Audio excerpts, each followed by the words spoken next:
Welcome back to Arcane Eye. Come on, guys, you have to smile, remember? Smile, big smiles. There we go. We're back playing some Dragonlance Shadow of the Dragon Queen. I believe we're at session 10. I still haven't got session 8 or 9 up on YouTube, but I will do that eventually. Um, if you're joining us, we'll get you caught up with a little recap before we jump into the session. So, let's go ahead and do that right now. Last time, your party was coming off a successful attempt to recapture Wheel Watch Outpost. You traveled back to Calaman with the acquired Boiler Drake and were immediately told that Lord Baccharis had gained intel of a vulnerable squad of Dragon Army soldiers at a nearby crossing of the Inkwater called Steel Springs. Lord Baccharis went to score a victory for Calaman with a troop of reserve soldiers, among which were Baccharis the Younger and Darret, your best friend. Upon learning this, you looked for evidence that this could be a plot between Baccharis and the Dragon Army because you were very sus of him. Finding nothing, you decided, well, I guess you did find something. You found a letter between him and Baccharis the Younger, and Baccharis the Younger was the one that provided him the intel. You decided to go and make sure that Darret was safe. Proving your suspicions were correct, you arrived to see the Calaman forces had been routed and were pursued by the Dragon Army forces. You stepped in to save a couple retreating soldiers and saw Darret retreating with a number of other cavalry members. You were able to get to a secure position away from the pursuit of the Dragon Army forces with the majority of the Calaman soldiers, the ones that survived. But you did learn that Baccharis the Younger's squad had been lost in battle. And this seems to have a negative effect on Lord Baccharis. He's in a near catatonic state and just being led around by Darret, who is showing him a bit of sympathy. You know, they grew up together and all that. He grew up with Lord Baccharis, etc. So that's where we're starting now. You guys have just finished a short rest, and you're about, we'll say, a 25-mile trip from Calaman. Officers are kind of going around spurring up the foot soldiers and telling them to load up and get moving. Are you guys doing anything special, or are you just saddling up your horses and following along? Is there any risk of do we feel like there's a pursuing army, or do we feel like that sort of No, battle is broken? the And position that you found was like kind of up on a hill. Uh, not a lot of shrubbery around, and it's very defensible. You can see, who's coming in all the miles around you, and you don't see a large force of Dragon Army soldiers anywhere. which D&D class, which D&D races can't see over a shrubbery? um, maybe I guess fairies or gnomes. gnomes, yeah. Yeah. Which, fortunately, you guys are all tall enough to see over shrubbery. Yeah, you don't see anything nearby. So you imagine that the trip back to Calaman will be relatively uneventful unless, extenuating circumstances were to occur. Like, you convince the Calaman soldiers to go back and charge at the Dragon Army soldiers again, which you could do. You could do anything you want. Nah, we should probably regroup. Yeah, I think we just follow suit. I think the plan is to just head back to the city, report what's going on, and then come up with a plan with everyone else. Is there any benefit to us scoping out that army? Like, would we, like, if the three of us were to break away from our group and see if we could see them? Do you think I we'd do feel gain like anything? once per session, Russ forgets that two-thirds of your party has no ability to sneak. Oh, I wasn't really thinking about sneaking up. I was more just sort of thinking about observing from a distance, but that does bring a good point that we don't have binoculars or anything like that. So Yeah, and I I'm think sure if you we'll talk to Rookledust, she'd be able to make you some. that's a good point. I was some, kind of some thinking fast I'm eaters. just sus about Baccharis the Younger. And I was thinking maybe if we lingered around and had a look, we might, see evidence of him being alive, or maybe he's been taken prisoner if he's innocent. And and might Like I be said, you can do springing. anything you want. Feel free to. Yeah. I mean, I know I can. I'm just weighing up whether I should. Risk it for the biscuit. And make bad decisions in D&D. It's known. I'll just do whatever I'm doing.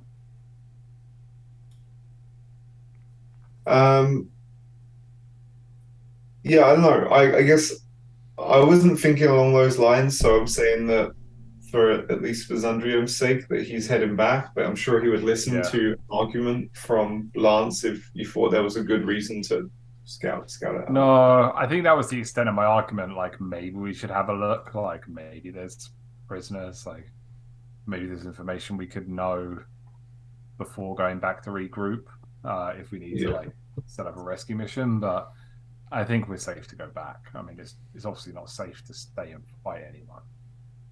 Yeah, I think that Baccarus's reaction from the way Mike described it seemed pretty genuine. So my radar's not pinging super hard on this one. Oh, I'm Baccarus the Younger radar is pinging for me that he didn't really die in battle. But isn't Baccarus in like mega shock because he saw what happened to his son? Isn't that the idea? I don't know, DM, can you confirm? Like, I got the impression they were like overrun, but they didn't see, like, it didn't, like, no one saw him like get his head chopped off and they held it up or ruined it somewhere. Who are you asking these questions to? You, who described it to us when we saw it. You were told. Yeah, I guess I could ask. Yeah, if we could ask Derek. You were told by Derek, and I'll reconfirm what was said, and I'll give you this information here because it was a couple weeks ago. That Baccarus the Younger's troop was lost, I believe were the exact words. Okay. I guess we'll have that conversation. Oh no! It was over. Oh, in the retreat, the forces that contained Baccarus the Younger were overwhelmed, and Baccarus the Younger is accounted for and believed dead. Is all you heard. He's accounted for. Unaccounted for. Unbelieved dead. But like, wasn't there something where Baccarus, OG Baccarus was super devastated and upset, or am I imagining that? Oh yeah, so no, he is. Yeah. OG Baccarus is like pale, staring eyes, like barely responsive to anybody talking to him. Yeah, okay, that's what I remember. He's traumatized as fuck right now. I'd say Zandrium is convinced enough by that to not feel super suspicious about the Younger being alive. Okay, I'm with you. We'll continue. Cool. So you guys saddle up and take the slow route back to Calaman. You're on horses, but you're traveling with foot soldiers. If you would like, you could ride ahead, or do you think you're going to stick with the main force? There's probably about 150 Calaman soldiers here. I'll be down to stick with them. Safety in numbers. Yeah. I assume they're moving like a army, like they have a rear guard and scouts ahead and stuff, or are we expected to? Okay, then yeah, just stick with the army. Cool. All right, so it takes you probably the remainder of the day. You guys get back, and the sun is just setting, and you're let into the walls, and you can tell that the morale among these troops is abysmal. They lost probably 20, 30 soldiers, and the crowd that has gathered to see these soldiers back has picked up on that mood, and it's a very somber scene as you guys are led back into Calaman. And then, you guys are just the soldiers are dispersed between the various barracks around the city and stuff. What's up with you guys? It's nighttime. The Ironclad Regiment is still most of them are still at Wheel Watch. Marshal Vindry, the one that has been assigning you all these things, is still at Raiding Rill, and isn't expected back for another day or two. So you guys are kind of able to just forge your own path right now. Right. And I'll pull up the map of Calaman so you can kind of give a glance over to see, what kind of fun stuff you want to do. Water park, Disneyland. What? I'm over there. I'll go to Steady Bacon and get some breakfast. Steady Bacon. That was the place that you guys have paid for a room there tonight, I believe. Oh. That was the place that Lord Baccharis was staying in. Oh, right. Is he going back there? What was that, Russ? Oh, sorry. I asked if it looked like he'd been taken back there. Yes. The crystal source, what time it was. As you guys are walking back, you can see that Derek kind of like somberly nods to you guys, and Baccharis the Lord Baccharis the older, is just sitting on the back of Derek's horse, just again like staring off, holding limply on. You imagine that if the horse turned too fast, he'd fall off.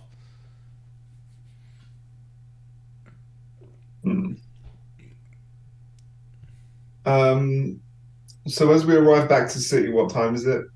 Nighttime. Just sun just set. So, Okay. the stalls and stuff have closed up, but the inns have started to liven up. Should we be? What was the assessment of the size of the force that they were attacked by? Did we speak to anyone about that in the army? You didn't speak to anybody about that, but we could say, if you're heading back to Castle Calaman, that there would be an officer nearby that you would be able to, that you're riding with. Sure. Hey, you, Mr. Officer. Yes, hello. That is my name. It's Mr. Officer. Garrett Officer. Well, do you know how big the force was that you encountered from the Dragon Army on the Ink Water? Yes, we had heard that there were a force of about 100, and we expected to overwhelm them with our larger numbers and the element of surprise. But by the time the battle had reached its midpoint, they were reinforced by another 150 of their own, and were able to rout our forces. Right. Okay. Thank you, Garrett. So it's not their full army. It's just sort of a force of their army. No, based on what we know from the various scout reports, that is a. We'd be lucky if that was a tenth of their army. Okay, so I'm now not talking to him out of earshot. I'll talk back to the party, and it's like, so do you think we should be doing something with the ironclad regiment at the keep? Like, should we bring the full power here and prepare for attack, or should we continue to try and spread out and maintain wider territory? I mean, it might be good to have them as a, someone come take them in the rear if we were attacked, or at least have someone out there. I guess we didn't leave them. Oh, the stones are too further distance, aren't they? So even if we'd left the fog gab. The fog gabs. You would also know that. I mean, maybe we could speak to. One of the reasons that you left them there was because you found a note saying that there was going to be reinforcements, the Dragon Army reinforcements arriving at Wheel Watch, and you wanted to make sure that the outpost wasn't just retaken. Yeah, it seemed pointless just take it back. Maybe we could talk to Dust at some point just to see if she could come up with something better than a further gab, far gab 2, far gab S plus something like that. That can fit into your pocket. Yeah, it's got messaging and stuff, some apps. Like we could let them know. Yeah, some way we could maybe get messages from them. It would be nice. Although that'd probably mean one of us writing out there. Hmm. I don't think it was that far. As long as we just tell everyone in Calaman to actually stay here until we come back. Don't go right out to fight people. Yeah, Right out I again. guess. Right out to I meet mean, them. like, yeah, I feel like there might be some benefit to going like scouting as well on that journey. Like, if we were to do it, it might make sense to try to scout the situation. Like, I feel like there's a lot we don't know. There's this looming army, and obviously they're quite close. Like, that was a short ride, and Yeah. there's a force of 250. Like, they must be camped somewhere. Like, have they been detached from their troops for a long time, or is the army approaching Calamat? Yeah. So we'll say at this point that you have gone back to Castle Calaman. You're kind of talking this over in the mess hall. You've taken your armor off, got your jammies on, and you've gone down to the mess hall and are talking this over. I don't think that's how I roll. Over a bowl. I'm definitely still wearing my armor. A bowl of stew and a mug of ale. You guys are discussing what your plan is, just to set the scene. I'm in my jammies. Yeah. Okay. Fine. Val's in her jammies. You guys are still in your armor. I also I didn't get a chance because we were talking to the guard, but before Derek walked off, I wanted to see if he'd meet us later as well. Sorry, you wanted to see if what? Derek would meet us later. Oh yeah. So we'll say that he has got Lord Bacchus all tucked in back at the steady beacon, and he walks through the doors at around this point. Sees you guys amongst the other, Calaman military forces that are here, and comes over and pulls a bench out. And he just looks fucking ragged. You can tell that he's got a couple cuts, scrapes, bruises, and you can see that already the events of the past couple days and probably a bit of stubble coming in. Derek's starting to look a lot older now and more rugged. Is he injured? As you look down at it, he's like, "Oh, it's nothing." I'd like to lay on hands and just heal it anyway. If you can tell me what that would cost me on my lay on hands pool. Yeah, we'll say give him 5 HP. I tell him you're clearly injured. Let me help you. And I lay my hand on his thigh and heal it. Yeah, and as you feel the divine healing, energy flow through you and out into the wound, it starts to stitch itself up. And he looks down at it in close to amazement. And he says, from what... oh my god, I'm blanking on her name. What was the chick that... Becklin. From what Becklin told me... you guys were special, but I haven't seen anything like that ever. And I've only heard of stuff like that from before the cataclysm. So if I were you, I wouldn't do that in public all too often. We've been doing it pretty publicly so far. Casting magic, bashing head-ins, that's all fine. But divine healing means something huge to a lot of people. Oh, okay. It's like godlike powers. Yeah, it means that. So back to the D&D character creation setting and some background lore of this setting. Gods have abandoned this world 500 years ago. And if you're able to just heal people with that kind of divine magic, it means that they're at least partially back, which is something that Zundrium would know because his god has spoken to him, but not a lot of other people know.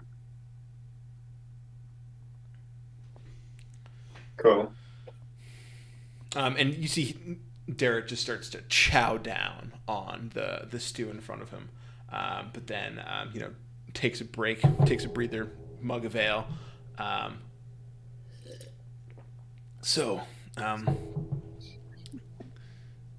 what's your plan with Marshal Vindry gone? Are we just gonna sit around and sit back on our heels? Are we gonna prep something? We're Yeah. kind of formulating a plan right now. Well, I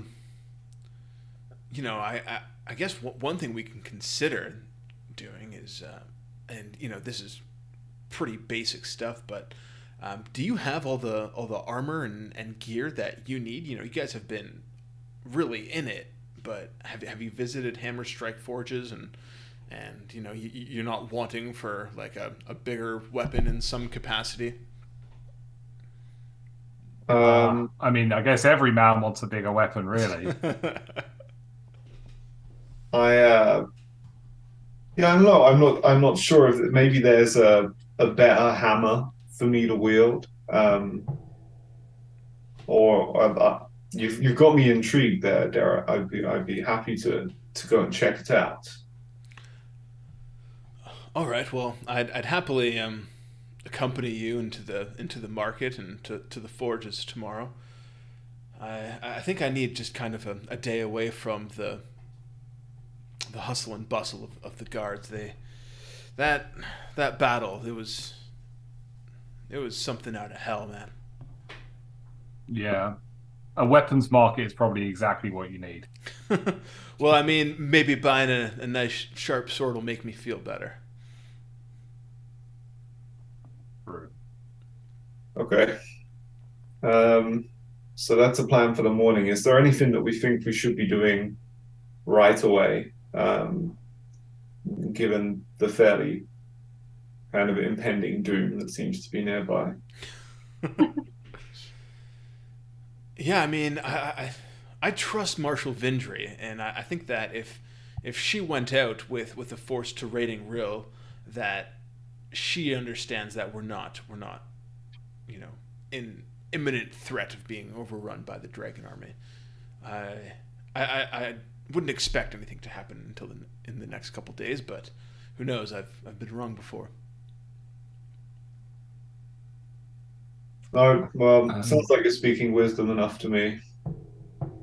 And Derek, I know it's a painful and fresh memory right now, but in the battle, you said that Bacchus the Younger had possibly fallen. Did you see him die yourself? Is there any chance he may be living?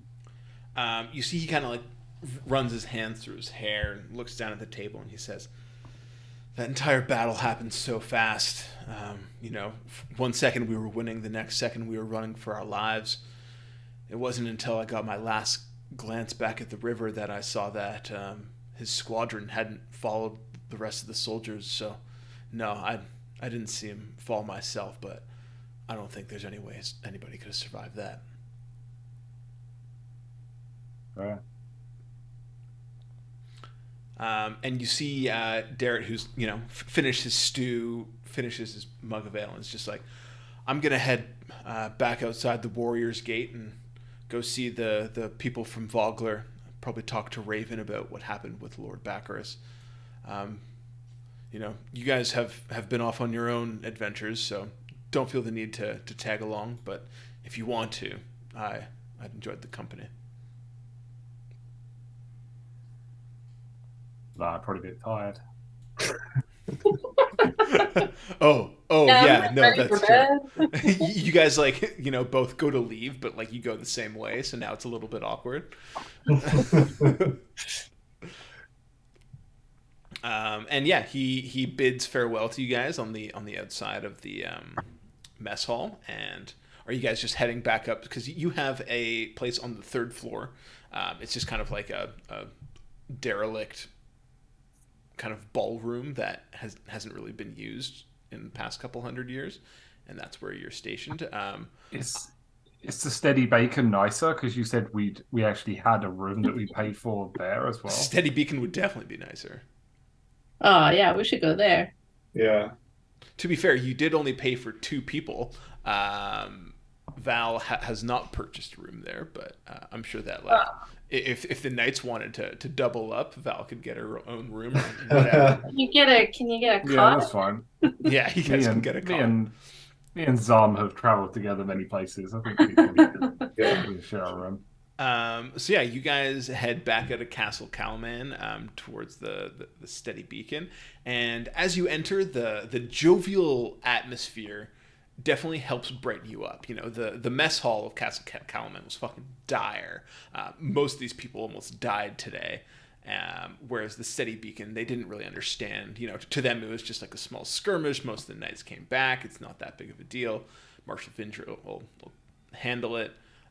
So yeah, they're drinking, they're playing games. What games they playing? Chug the beer. Okay. I want to play that. If you guys want to sit down and play Chug the beer, you are more than welcome to. Okay, I'll play Chug the beer. So 2 knights in their silver armor approach a table of, you know, Calaman folk who are in not like peasants' clothes, but workers' clothes. They have just finished a round of Chug the beer. You know, one burly man with a red beard and like twisted like mustache handlebars has won the latest round. Beer's dripping down his face, and the table goes silent and looks over at you guys. You know, it's not too late to come up with a better name for the game they're playing. This is a famous Calaman game. It's older than the city itself. Chug the beer. The city used to be called Chug the Beer. The city was built on Chug the beer. Hi, we're here to play Chug the beer. They take a pause, and I'm gonna need you to roll me a persuasion check.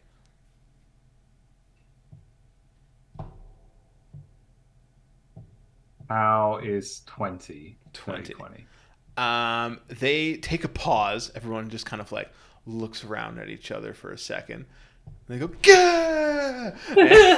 and push out some chairs for you.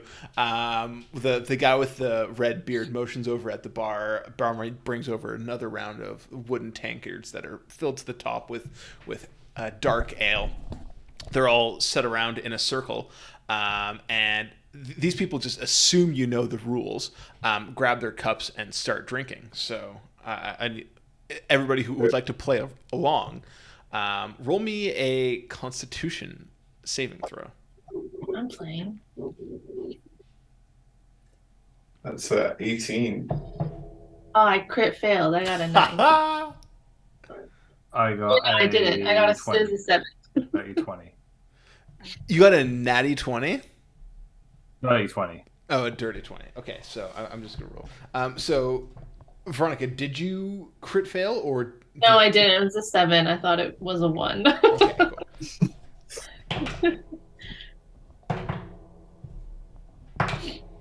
Wow, these guys are rolling like trash.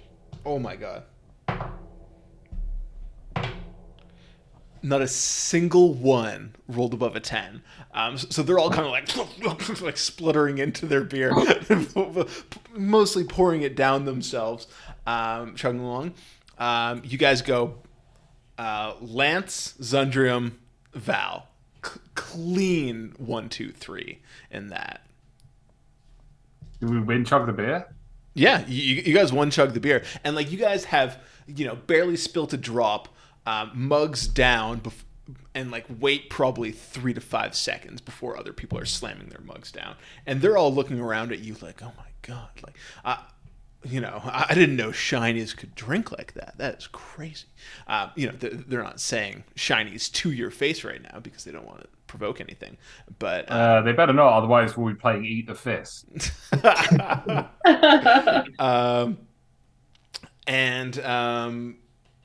The man that won the last round, who came in 4th place this round, is just like, so you guys came to play tonight. Well, I have a game for you. And he explains a game where It's like chug the beer, but there's Eat the 3 sandwich. beers, and you have to chug each beer in succession. So the way that this one is going to work is it's just between you 3 and him, and every round you will roll a d20 and make a Constitution saving throw.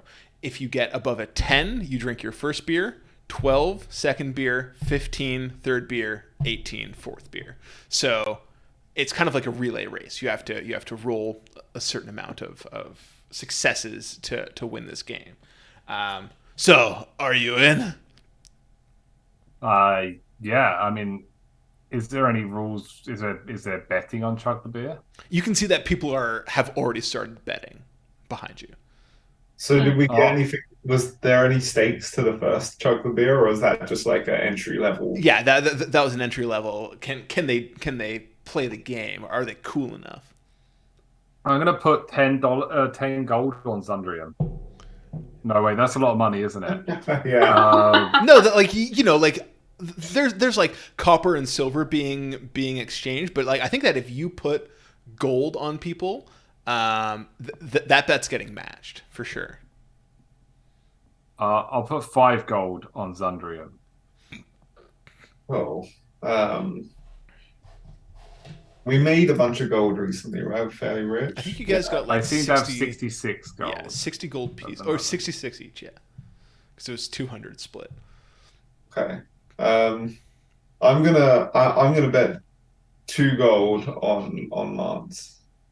Okay, and Val, Am I betting? do you want to bet? No, I'm not betting. Okay. I want to play, but Val's looking at her con modifier, just being like, "No, I'm not betting."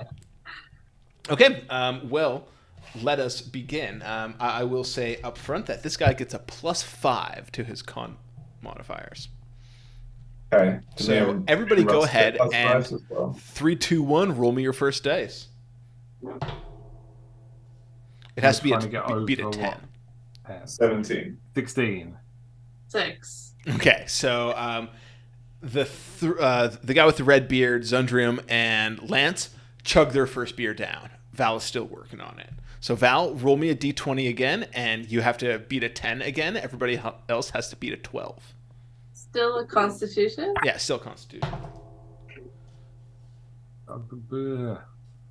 Okay. I only got 9. Okay, so Zun stumbles on his second beer. Lance? I got a 17. Okay, Lance chugs it down. Val? 4. 4.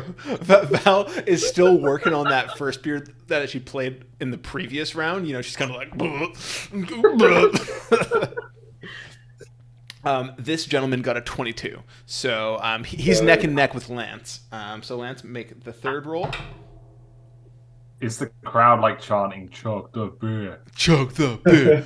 Or it's kind of shortened to chug, chug, chug, chug. How original. It was invented. What was I aiming for this one? You're aiming for a 15. And me 14? 12. Yeah? Yeah, so Lance and bearded guy 15, Zundrium 12, Val 10. I got a 14. Boom. Unfortunately. I got exactly 12. I rolled 10. Okay, so Zundrium is now on his I can't third use beer. Squire of Solemnia here, right? No, that's only for attacks. Only if you want to punch him. So Zundrium and Lance are on their third beer. This guy's on his fourth beer. He rolled a 24. And Val, I can tell by your face, you're still on your first beer. I got a 5. Yeah, so you're like, you like drink down like a quarter of your beer and like puke it back up into your cup, and now you're trying to like chug that down as well. So one more, well, potentially one more roll. Can I low key bless myself? Yes, I will let you low key bless yourself. Because that gives me I can roll a D4 on my saving throw. You can bless other people too if you would like. Yeah, you should. Oh shit! I'm gonna bless Zum because I've actually got money. So can I bless? I can only bless. You can bless 3 people. Oh, hold on! At higher levels, I can bless more people, right? I think you can bless 3 just from the basic first level casting. Yeah, you can. All right, I bless all of us. Cool. All right. Well then, God bless, everybody God roll bless their us, dice. everyone. Zun and Lance aiming for 15. Val 10. Oh, I'm so blessed. Too blessed to be stressed. So I get to add a D4. Four. Yes. Yeah. Thanks to me. Thanks to my genius gameplay. Oh, my D4 got me to 15. Nice. My D4 got me to 18. I got 23. Oh wow. Okay. Well, Back in the game. Zundrium and Lance, you're feeling good. You power through your third beer. Val, you finally get down to the bottom of your like fucking raunchy ass beer, and you look up over your mugs and you see that the guy in the red beard has 4 beers turned upside down in front of him. He rolled a natural 13 He plus one-chugged 5 the is beer? 18. He one chugged the beer. And Oh my god. And he's just like ha ha ha, and you can tell that like he's the home crowd favorite, so everyone's just going fucking nuts. He gets a stack of 10 gold in front of him from your guys' wagers plus some, and he's just like, oh, you guys thought you were good with 1 beer, but this is the true chug the beer. I'd be a good sport about it and chuckle and slap him on the back and say, "Oh, good game!" No, ha ha ha, and just do friendly medieval pub vibes. I go to the bathroom to throw up. Yeah, you barely get there, and you're just fucking spraying. Yeah. So, is there anything else you guys are doing with your night? You guys are sufficiently buzzed at this point. But I'm going to talk to him and ask him if they play any other games other than Chuck the Beer. oh, you sound like you want to go for another round of chug the beer, and he's like waving at I'm quite good. Do they also play Flip the Cup? How do you play that one? I've never heard of it. So it's actually quite similar to the real chug the beer that we just played, but only it's more of a, well, I've played it where it's like more of a team effort. Oh, and, so you want to go you 3 versus three of us on chug the beer and then flip the cup?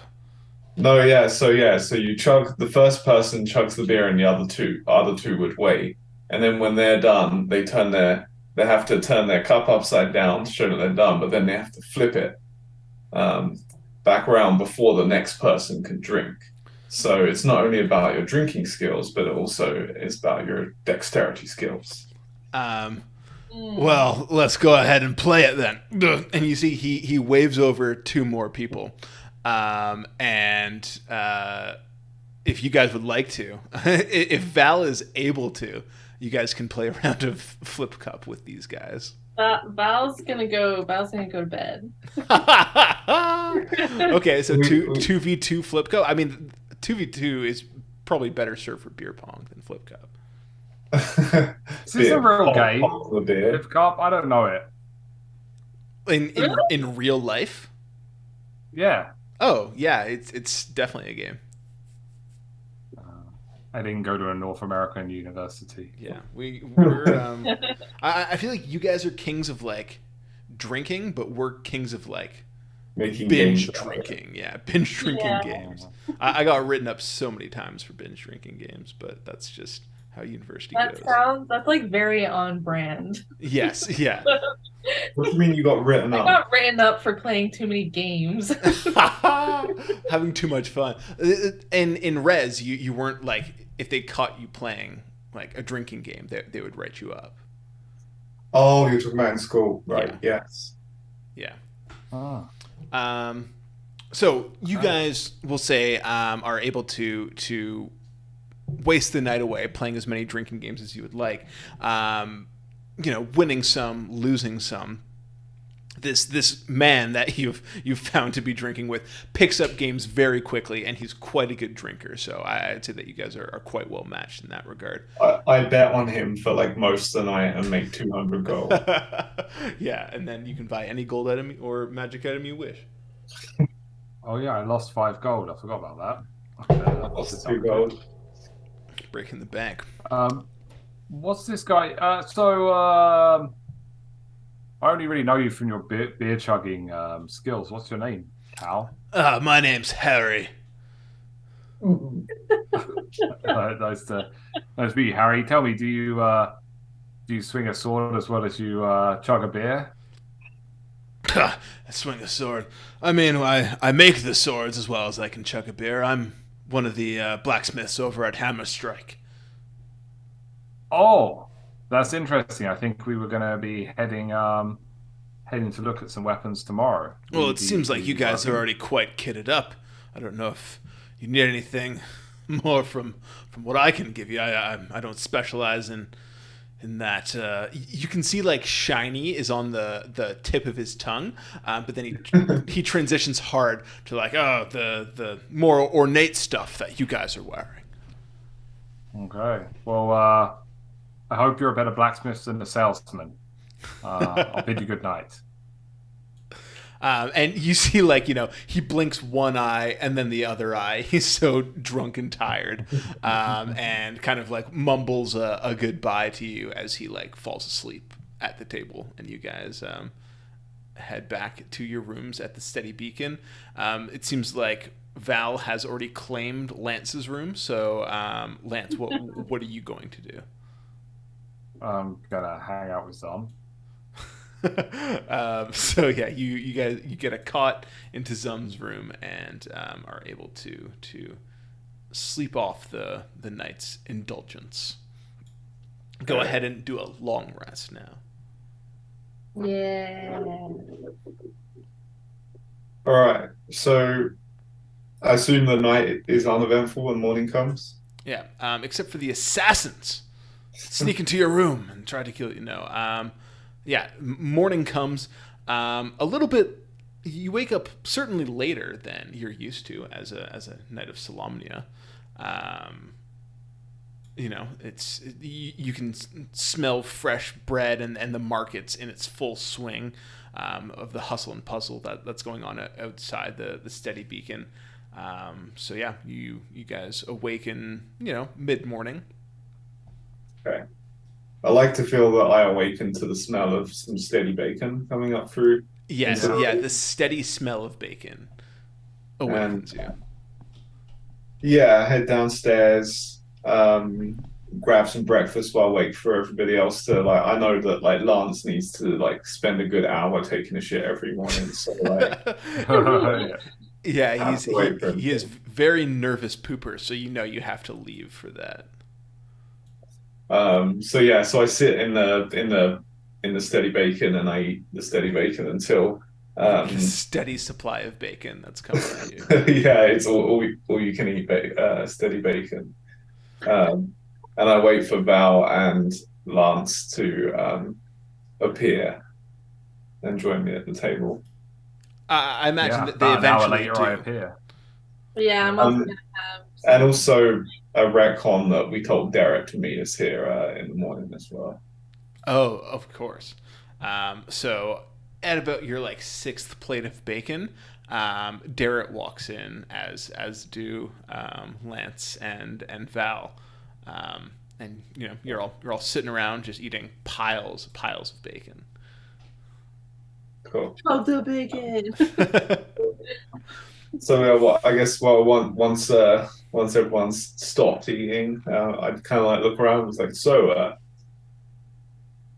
what's the plan? Are we still going to the market? Derek kind of looks around expectantly, just like, I will do whatever you guys want. I just need a more chill day than what I experienced yesterday. Cool. Yeah, well, here's hoping. Yeah, I'm definitely in for whatever Derek wants to do.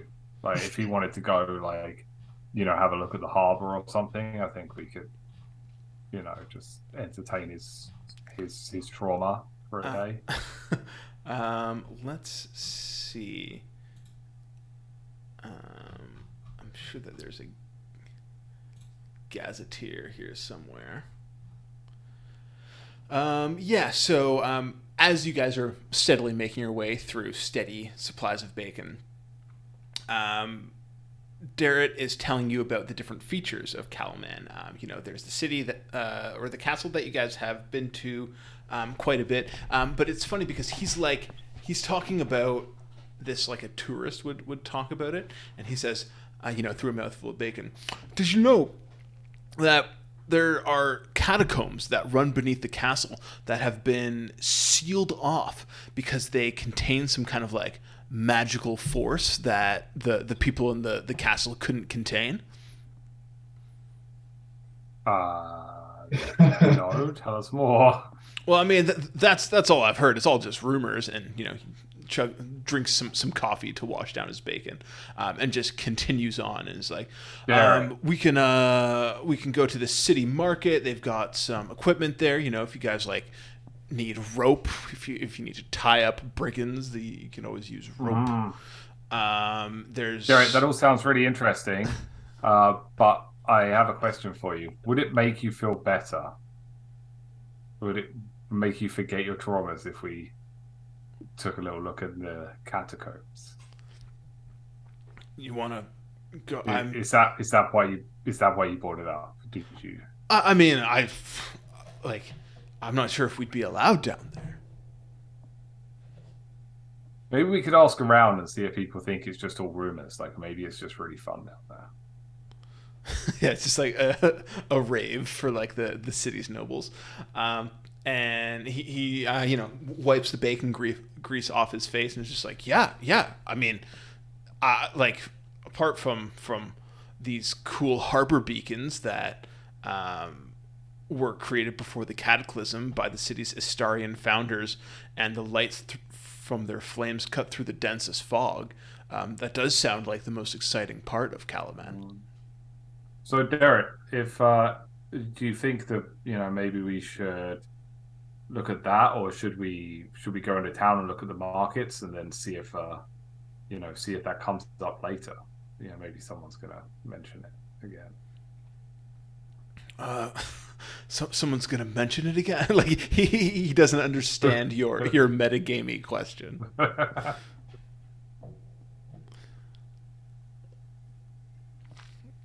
And he says, I don't know. I looked to the group. He says, well, yeah, I'm, like, the market will be good if you need to buy stuff. You guys have gold now, it seems, because you were challenging these people to chug the beer the whole night. So if you need to buy stuff, let's go to the market. If not, let's go to the castle and see what they're doing there. Okay, so do any of us need stuff? Like, I don't know, like... I mean, not really. Guy said he didn't have any good shit. Who he spoke to. I'm wearing plate and like I'm wielding the best one-handed hammer that I can to maintain my shield. And aside from like poisonous crossbow bolts or something, like I can't think of any real upgrades for my equipment. Cool. Yeah. So I was going to say you could buy a spyglass, but they are 1,000 GP in the player's handbook. You can haggle them down to 50. You could probably buy. You could buy. Oh no, poison is 100 gold pieces. I'm just looking at all this fun stuff. We're too lawful to steal this stuff as well. It's very true. It's actually hard not being murder hobos. I'm glad for it. And if at any point you happen to open up the player's handbook and go to the equipment section, I think that you can even access the basic rules on D&D Beyond at no cost. And then go to the equipment section. They're just charging everyone else for it.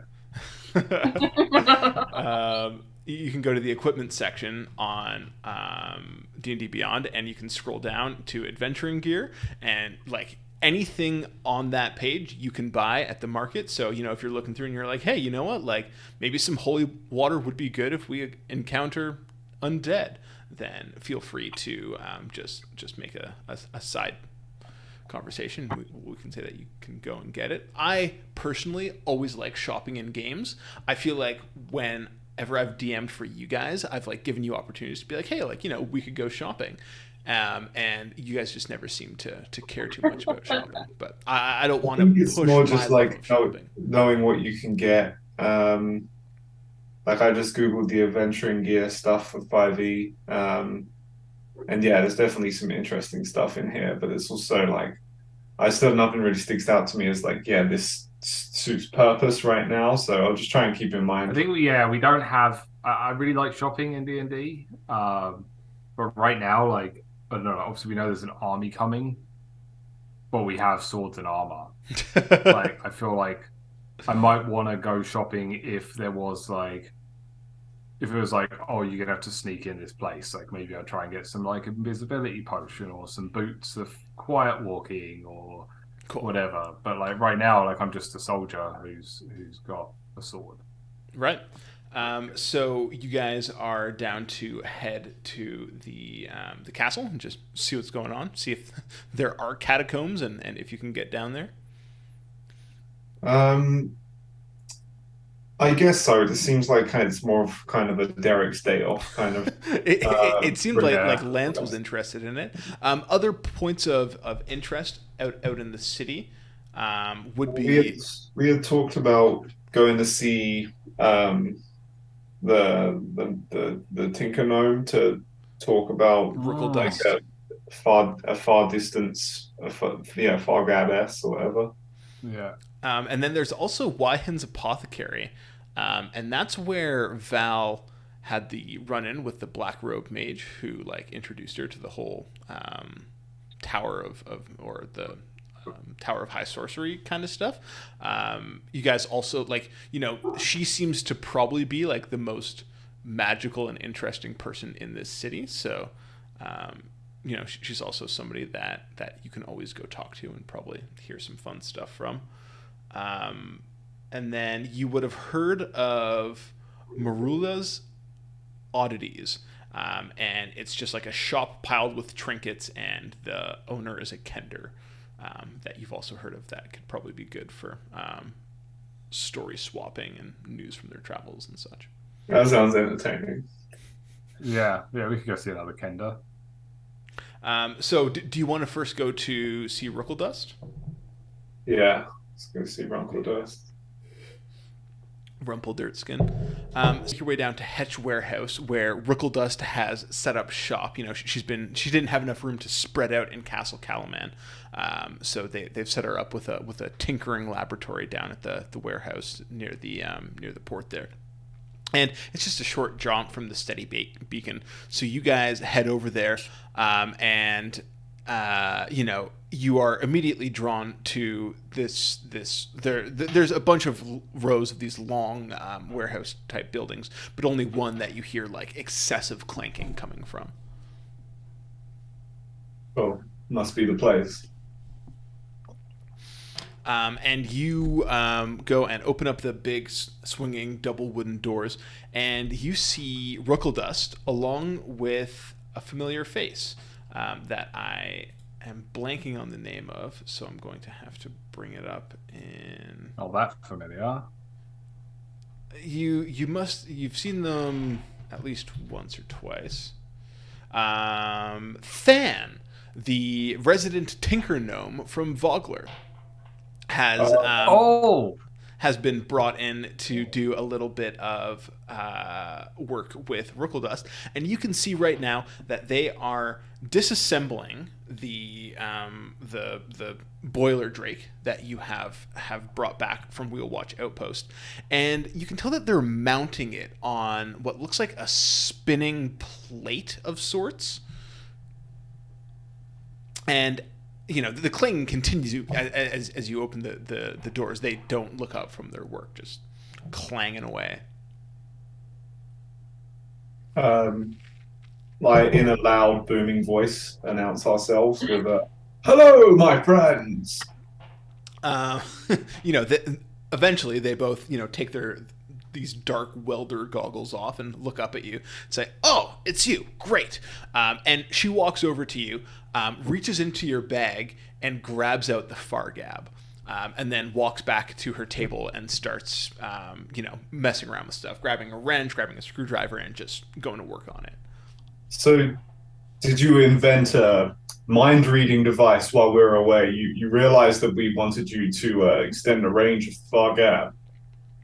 Oh, no, I just, based on the communication that you were able to send to me from your far gap, I was able to make a couple tweaks, and I just wanted to implement them. Okay, implement away. And she's just tinkering along. You can see she's like taking like big chunks off, and rearranging pieces in there, zipping things together, rearranging the arcane battery, maybe switching it out with a smaller one that's more efficient, is probably working at it for a solid like 15-20 minutes. Are you guys doing anything in particular while she's just standing in silence and like staring at them while they work? Yeah.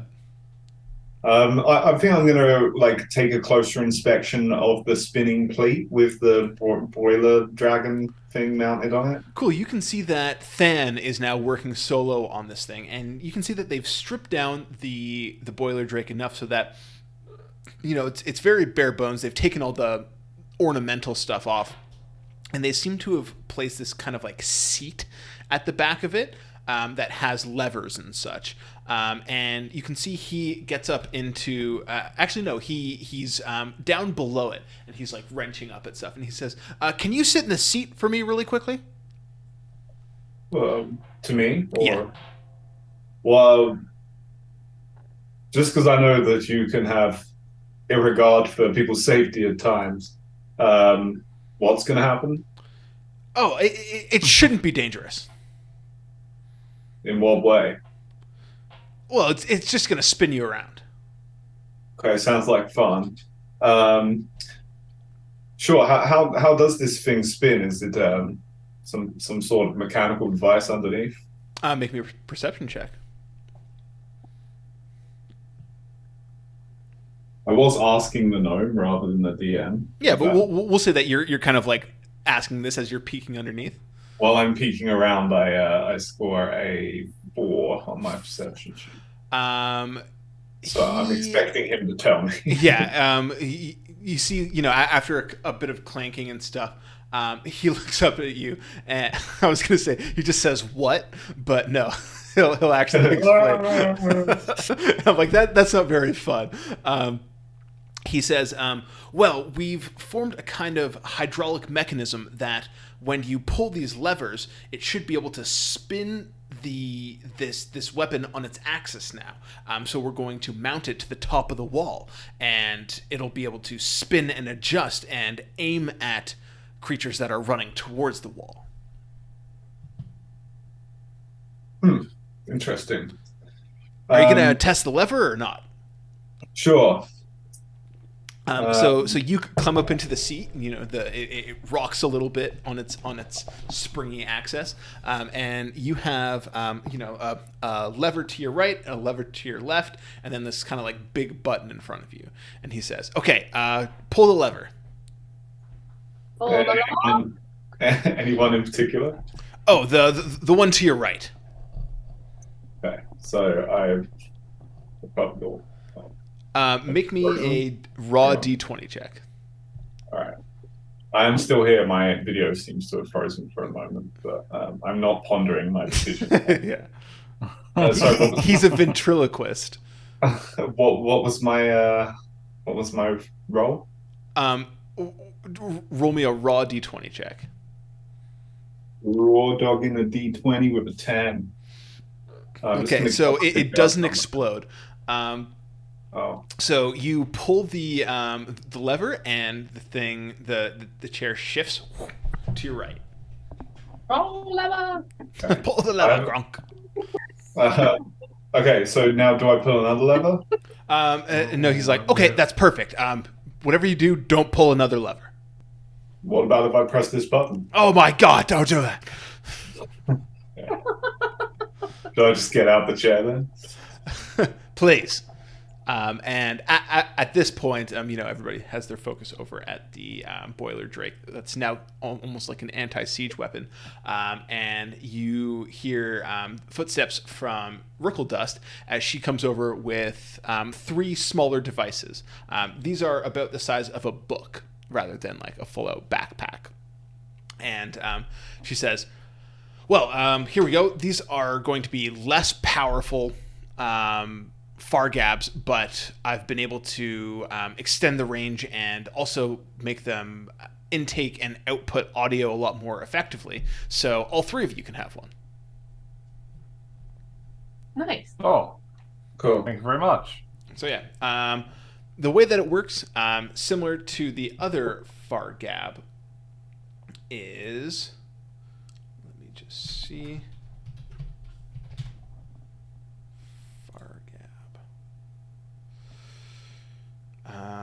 So you can send short messages of 25 words or less to another creature with a Fargab when it's in 18 miles of you.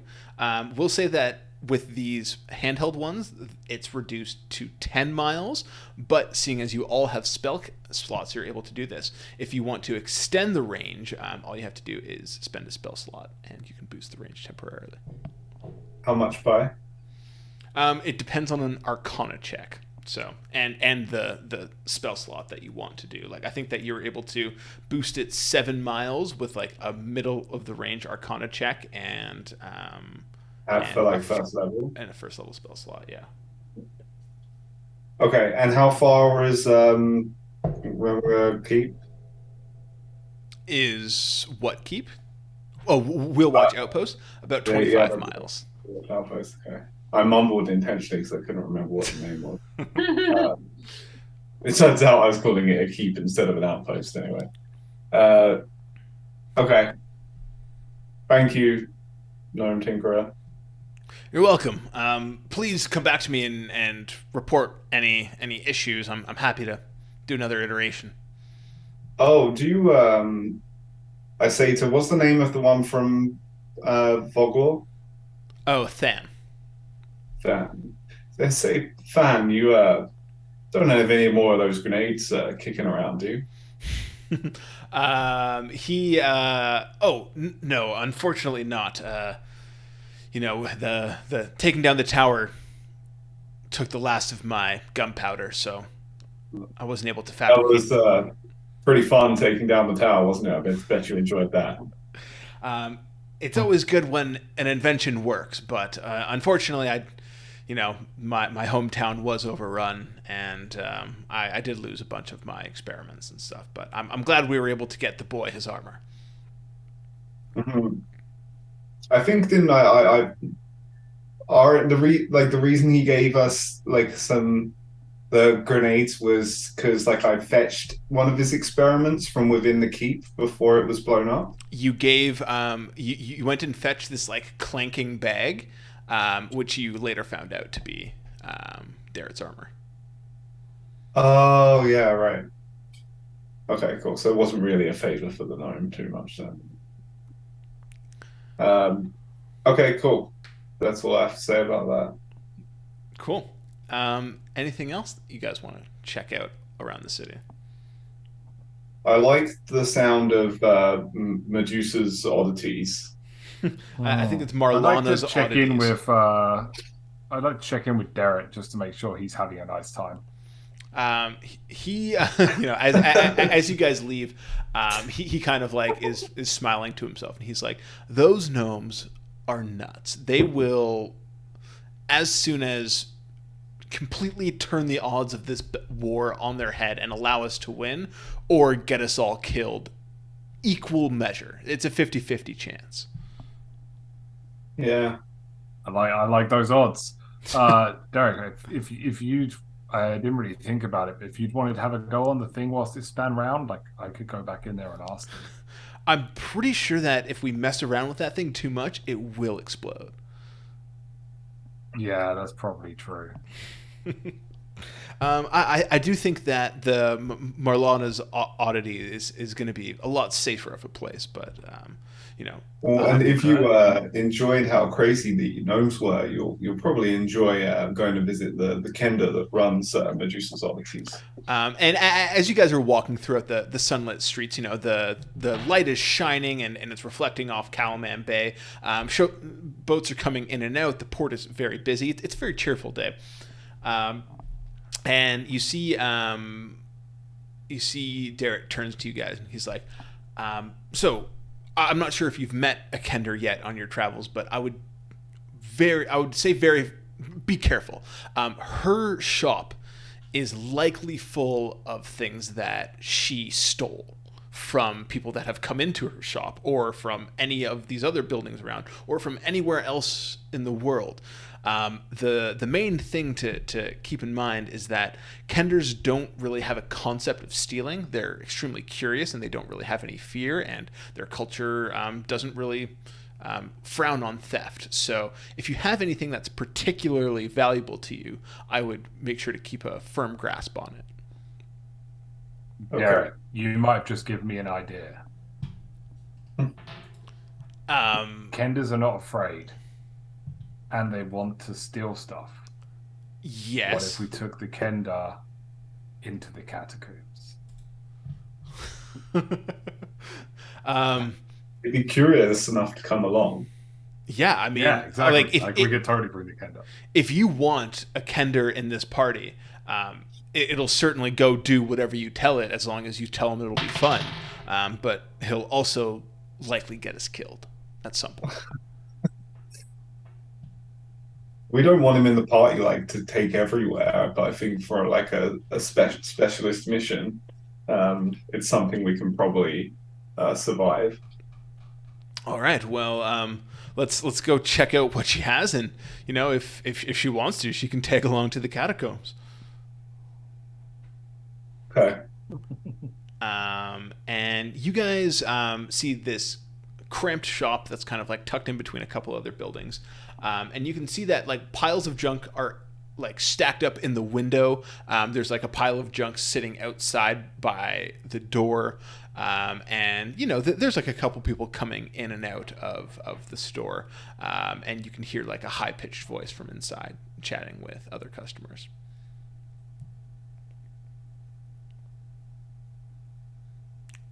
Do you enter the shop? No, we changed our mind. What's the nature of the conversation happening inside? From what you can hear, people are being "Oh, hey, what's this?" And the owner of the store, the Kender, is explaining where she might have gotten a particular object from. All right, sounds pretty safe to walk inside. I do want to reiterate that if you have anything that's particularly important to you, tell me that you are keeping a specific eye on it. Okay. I have put 61 gold pieces inside my arse. Okay, so yeah, you pause in an alleyway, drop your pants, and put each piece up individually. I know I have many characters that do that, but Lance does not do that. I would say that after Derek had told us on the walk over that these are thieving bastards. Well, I would say my gold and my amulet that I normally wear kind of proud on the outside of my plate. I tuck my amulet inside the plate. I shove my gold pouch inside some of my plate. I secure my pack. And then otherwise it's heavy weapons that I know would be removed. So. I guess I have to name my things as well, but I'm hiding my signet ring and my emblem. I'm wearing my pack on my front, like a tourist going through a new city. And I've moved my wallet and stuff to my front pockets. Cool. And of Val. my plate armor. I just hold a little extra tightly onto my staff. Cool. So as you walk in, you can see that there is, you can see a little top knot kind of bobbing along these stacks and stacks of junk. And she's saying, "Oh yes, I got these 2 U rings when I was passing through the forest just north of here." And then she hears a bell chime and looks around at you, and it's just like, "Oh, oh my gosh, your armor is so shiny." That's why they call us shinies. Who do? I mean, literally everyone we meet. It's I would actually not very nice. Love to be called shiny, but I'm just wearing these regular clothes. Do you have any silver spray paint or anything like that? Let me see, one sec. And she just like dives into a pile of junk.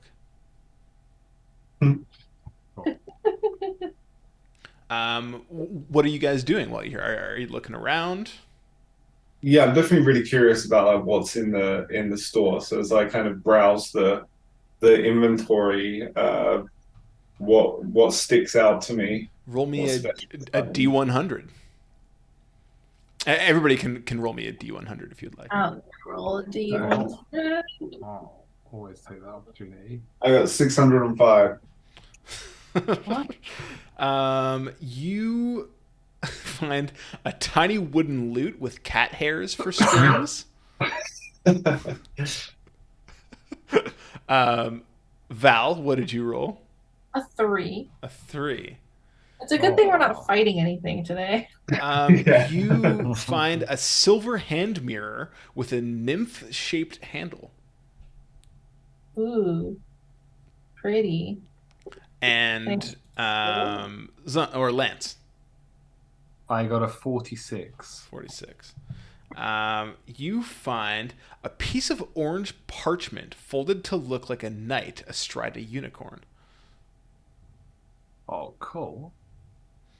All right. Well, And when if the anybody tender comes in back, I'm the probably in gonna try the and buy that. if anybody's watching this and is wondering where I'm getting these random things from, these are Feywild trinkets from Wild Beyond the Witchlight. What was your question, Russ? Sorry, I talked over you. Oh no, that's all right. Where's it? Where can you get that from? Oh, where these trinkets? The Feywild's trinkets book. Oh, you get yeah, it is from Wild Beyond the Witchlight, and it is in the first chapter. So you can buy that at D&D Beyond if you want, Russ. Wow, that's crazy. Okay. And you see I don't remember that what was the as you guys are kind of like roaming around, the Kender kind of like bursts out of a pile of junk, and it's just like, I couldn't find any silver spray paint, unfortunately. Well, I'm sure that Wow. you could find someone to make you shiny armor for your size down at the Hammer Strike Apollo. Oh, they don't like me down there, unfortunately. Oh, why not? Well, I just don't think that they like Kender very much. What gives you that impression? Well, I tried to walk into the store, and then I saw like a lot of shiny stuff, so I wanted to take some back to my store, but they wouldn't let me. Well, they over there they require that you exchange, gold or silver for the shiny things. You can't just take them. Oh, right. I keep on forgetting that. I'm so sorry. But what do you have there? Do you want to buy that? That loot with cat hairs for hang on, strings? hang on. Sorry, I didn't catch your name. Oh, my name is Marlara. Malara, you don't understand the concept of buying things. No. Is that what you're telling me? Well, I mean, with us Kender, we don't really have it in our culture to do that. Okay. But you're gonna sell us things. Well, you can trade for that if you want. You can just leave something here and take that. So do you not with Take a trade? shit. Do you No, I not don't. That would be do you not trade? Would trading gold for something not be the same as trading other possessions? Sure, you can leave me some shiny metal. Those little round things. Yeah. Right. It does seem like strange logic that you own a store when buying things is a foreign concept. I think I'm buying into it now. I wasn't buying into it initially, but I definitely now believe that she's just like doesn't understand what a store is, just has a bunch of stuff and is happy if someone else. It's not about value. Like we could probably rip her off really easy. Be like, do you want this shiny copper for that like wicked thing? And she'd probably be like, yeah, cool. But I am too honorable to rip off a Look at the child. shiny. All right. Well, I think I don't. Back to your original question, Mulara. I don't want it's like lube with cat hair in it or something. It's a lute, like it's when an you instrument. first read it, I was like, that's a really shitty item. It's an instrument with cat hair for strings. Right, a lute with cat hair. Lube with cat hair in it. Definitely don't want to use that.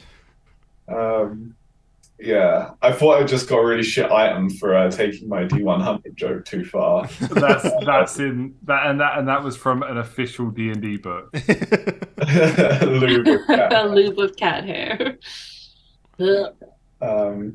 Well, but no, I don't want the lube with cat hair. But I don't know. You should ask these guys though. I think they're quite interested in the stuff they picked up. Yeah, can I do like an Arcana check on the mirror I picked up? Sure, give me an Arcana check. I want to know if it's like a mirror, like in Beauty and the Beast. I'm like, show me the beast. Oh my god, 8. You have no idea if this is magic or not. Are you using real dice or D&D Beyond? D&D Beyond. You've been blacklisted. Yeah, you gotta buy some premium dice. Yeah. From D&D Beyond. Yeah, of course you have to. So do you pay to win? Do you want that mirror? No. No? I mean, kinda. I mean, it's pretty shiny. Like that's one of the shiniest things I have. So if you don't want it, I'll take it. I'm gonna keep it. You should try and trade the mirror with him for something else. Yeah. What do you decide to leave for, Mulara? Can I leave her with like words of wisdom? Like, is words of wisdom like, are they like written in shiny ink or like anything like that? No, I'll leave her some like a coin. I'll give her like a real gold coin because I feel bad for her. Oh, the yellow ones are my favorite. They're definitely the shiniest. And she takes it from you, just kind of like polishing it with her shirt. This is definitely the shiniest. You want to hold on to that. I want to keep that. And do you want your piece of orange parchment folded to look like a knight astride a unicorn? It goes pretty well because you know you're a knight yourself. I do want it. I think it's lovely. Where did it come from? Is it? Do you know the artist? I must have picked that up. Oh, let me see. I remember because I didn't have that when I was coming to Calaman, so I must have been somewhere in Eastwild when I picked that up, or Lemish. Or it might have been in Northern Urgoth. I flicker a gold. Oh, another shiny coin. This is the best day ever. And I'm going to go... there you go, Derek. A knight like you. He grabs it and he's like, oh, I mean, you didn't have to. And then, like, he has a smile on his face. It's his day off. So, Mulara, yes. Mulara. Have you ever heard? Like you get a lot of places, right? Like your curiosity takes you around the city. Yeah, it takes me around the world. I've been all over. Have you ever been have you ever heard that there's catacombs under the city? There's honeycombs under the city? There might be. Have you heard that there's tunnels under the city, like secret Tunnels? tunnels? No, I haven't heard anything about tunnels. You've never been? No. But I'd love to go if you're going. Well, I mean, we're thinking about it. We were just looking for someone who might be an expert on that kind of thing. Well, no, I'm definitely not an expert. They don't really allow me near the castle again because I just try to take stuff and they don't really like that. But No one likes that. You should try. Can I just do a quick check on all my stuff? yeah, make me a perception check.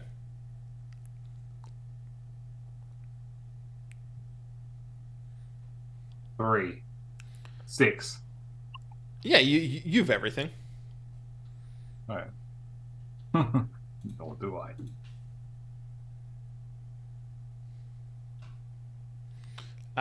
And she's just kind of like standing around as you guys kind of go silent, and then she turns around and begins to wander off. Cool. What do you think, guys? What are we doing? We're just wandering aimlessly. Derek, are you having fun, guys? I'm having a lot of fun. This is exactly what I wanted to do on my day off. Okay, good. Is there anywhere else you'd recommend, Derek? Anywhere else? No, I think that the catacombs are like they sound cool. They sound cooler than this stuff has been fine and all, but I mean you have been saying that you wanted to go down there. I just mentioned it offhandedly, but now that it's becoming a reality, I'd love to go check around the castle to see if there's some way we can get down there. All right, let's do it. If everyone else is with us. Right. So we just know it exists. We don't have any idea of how to get down to it. Yeah, well, we'll probably have to go. I don't know, talk to somebody at the castle.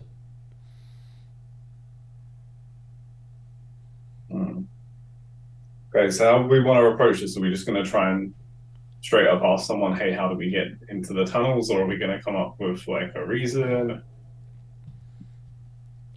I don't feel like we should add lying to our thing. Maybe we should just straight up ask someone or bribe them into.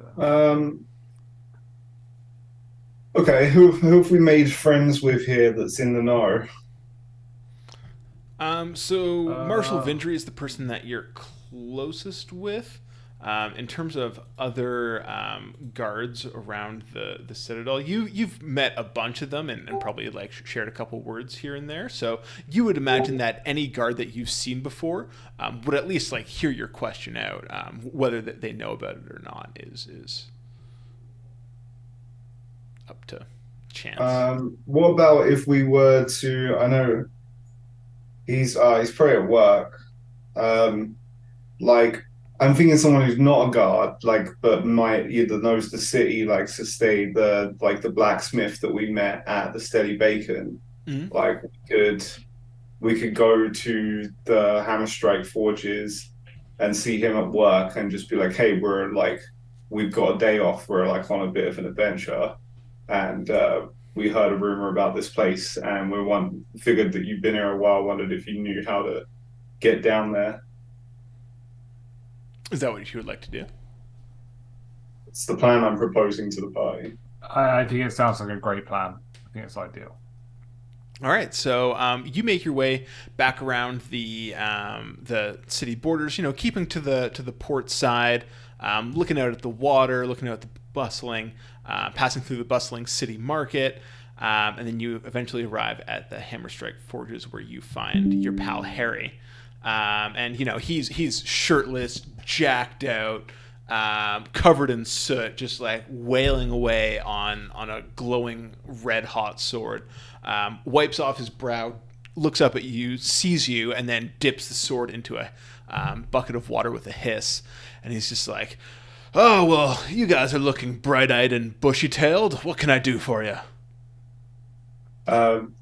is there like recognition in his eyes? Does he seem to remember us from the night before? Oh yeah, he definitely recognizes you guys.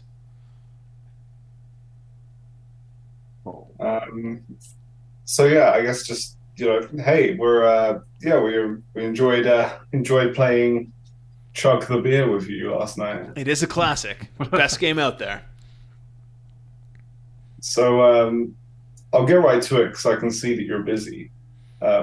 My friends and I have the day off from our regular duties, and we heard a rumor about the tunnels underneath the city, and we wanted to go and check them out. I thought a person like yourself might know the ins and outs of the city to steer us in the right direction. Make me a persuasion check with advantage. I don't think I'm the most charismatic. God damn it. 7. I go, oh, come on. Was that with advantage, Chris? Oh, no. Or the exact same 7. Well, if you want a Squire of Solamnia and punch him in the face, you can roll no. And you see that he, like, even without an insight check or anything, this guy's a usually burly, very friendly, outgoing dude. He kind of gets, like, shifty eyes, and he's just like, catacombs, those legends from so long ago. How could we contain the cataclysmic fires beneath Castle Calaman? It's stupid. Fucking hate not playing charisma-based characters. I should do it every session as well. You were saying, how can we not contain the cataclysmic fires beneath Calaman? Well, I mean, how could we? That's the you can see he's like backpedaling. Eyes getting wide at what he just said. There aren't any down beneath Castle Calaman for sure. No. Come on, you can tell us. Like we chugged a beer with you. Like we're trustworthy. I guess make me one more persuasion check. We'll say that right now he is like, you've brought him from friendly to indifferent, and if you fail again, then he's not going to be hostile at you, but he'll probably clam up entirely. It's gonna fire a 14. 14 plus 6, dirty 20 again. Dirty 20. Okay, fine. You see he kind of like breathes out a breath, huffs out a breath through his mustaches, and says, "Look, okay, just don't tell anybody I told you this because it'll get me in trouble, and we're pals. We don't get each other in trouble. But I was hired to help Castle Calaman retrofit a area that had collapsed in Castle Calaman. Actually, it was right in the council chamber, and one of the passages that was blocked up a long time ago. The blockage had eroded, and they needed a blacksmith to come in and fit it with more secure, durable materials. So I did that, and yes, that is about all I can say without probably committing treason. Would you say that you fitted it with like some kind of gate? There was just no reason to go down there. I patched it back up with mortar, and then I put some iron bands across it. Do you think there's other ways in that they haven't spotted and patched? If I were going to Castle Calaman and looking for some blasted reason for those catacombs, I would go into the deepest parts of the castle, the storage cellar, the cells. I think that you might be able to find something down there. Okay, thank you. If you see a pink glow, you would do best to turn the other way. Okay, follow the pink glow. Thank you very much. No. As you guys turn around, and he stutters. But yeah, you have a lead. As we're walking away, I try to salvage the friendship with some chummy kind of. Okay, thanks. We'll chug the beer again soon. And he kind of gives you guys a nod and like smiles to himself, but then like also kind of gets back to his work and is like a little bit worried. He's like, I think I might have spilt the beans when I shouldn't have. Yeah, that's another game that they play. Spill the beans. Yeah. Okay, so Castle Calaman, deep parts, dungeons and stuff. What are we going to do about? He's been pretty quiet so far. Is Kenda with us, or did we get in the way somehow? I think we shouldn't take the. You didn't bring him along, but we could say that you told him to meet you at Castle Calaman if you want. I don't know. Like, it sounds like it's legit. Like, there's legit dangerous stuff down there. I don't know. I just don't know if we want to open some kind of cataclysm. For as adventurous that Kender is, she's a commoner. Like, she has 10 hit points. Okay, so let's. I don't care about their life. I care about the city. Ah, of course. Either way, destruction. So let's just go. But Derek's still with us, right? So maybe let's just go the four of us. Yeah, and you can tell he's like he's got a skip in his step. He's like, man, like I did not think that mentioning the catacombs offhanded would lead to actually trying to go down there today. Like this is, I thought we were just gonna like go to the market and get some pastries. Oh. Yeah, no, it looks like we're going to give it a whirl. So we have access to Castle Calaman, right? Yeah. That's where you guys have been staying. That's where you guys like go back to and like eat at the mess hall and stuff. Oh, I thought we stayed at the Steady Bacon. So you went there last night. I think you went there and you. Oh, because we had the room. Yeah. Okay. Yeah, but your quarters are at Castle Calaman. You can walk right in. And when we get inside, do we imagine that like access to the lower parts will be guarded, or do we kind of have free roam in the whole place? Well, we don't have to imagine because we can talk about it. So as you guys approach Castle Calaman, you see that there's a crowd milling around the gates. Dozens of commoners are murmuring and excitedly looking past this closed portcullis that leads up to the castle. And you can see that the guard is trying to like steer them away. There's nothing to see here. Please move it along. But as one of the commoners turns and sees you, they say, "Hey, more knights! There's more knights here." More knights. They must be with the others that have just come in. The others. Right. So that. We should quicken our step and move towards where these others might be. So the crowd parts in front of you as you walk up, and the gate, who's kind of like standing a bit back towards the portcullis, not towards the guards that are trying to shun everybody away. He recognizes you guys, and he says, "Oh yes, you must be here because the rest of the knights have gotten here." Yes. Yes. All right. Well, right this way, and he opens up the portcullis for you. All right. Walk over the portcullis. So you guys make the short trip up this, it's a relatively steep walk up, and you guys are gaining elevation as you're walking up this main central kind of mountainish almost thing that Castle Calaman sits on. And as you're moving, you can make me a perception check.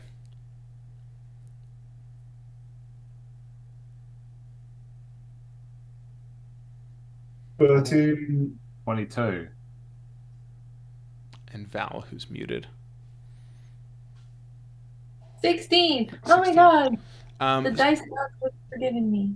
So you can all tell that, like, as you're walking up, you're like, huh, this is weird. Usually there are more guards. There's a guard stationed at each of these kind of portcullis areas, and there's a couple that lead up to the main castle courtyard, but there are no guards on station. And then you walk through the doors, which are standing open to the courtyard of Castle Calaman, and again, you find it largely deserted.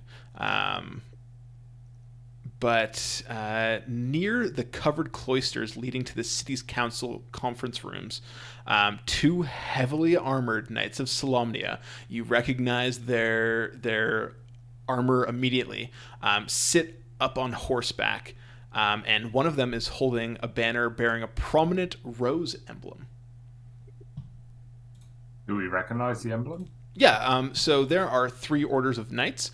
There are Knights of the Crown, Knights of the Sword, and Knights of the Rose. I believe that you guys are Knights of the Sword, which are like what the usual recruits come into, whereas Knights of the Rose, are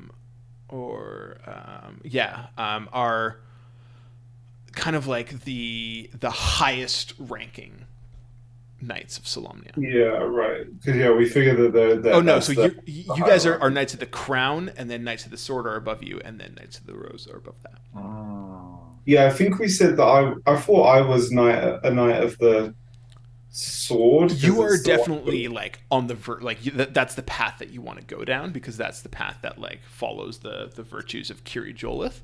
But I would say that you're still too fresh to be brought up into their, like, you're not quite officially in those ranks. I disagree.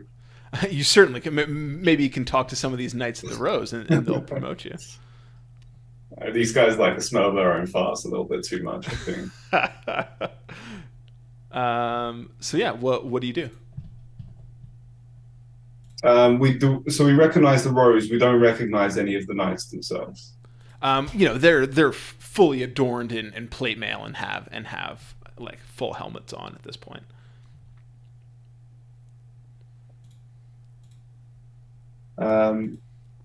Okay. Well, yeah. Would we know? Oh, sorry. Go ahead. Would we know from like our training and our lives, like what the correct way to approach this would be? Like, is there some honor or some sort of I don't know, I've lost all my words today. Etiquette or whatever system that we would use to so speak to people of a higher rank than us.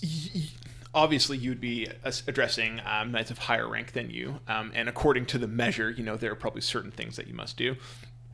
I imagine that like saluting first would be the etiquette at this point, where you're just acknowledging that they are of higher What rank. is a solemnity, or what type of salute does solemnities do? We'll say hand to the chest. And then up in the air, or just chest? just hand to the chest. 2 hands to the chest. Wakanda forever.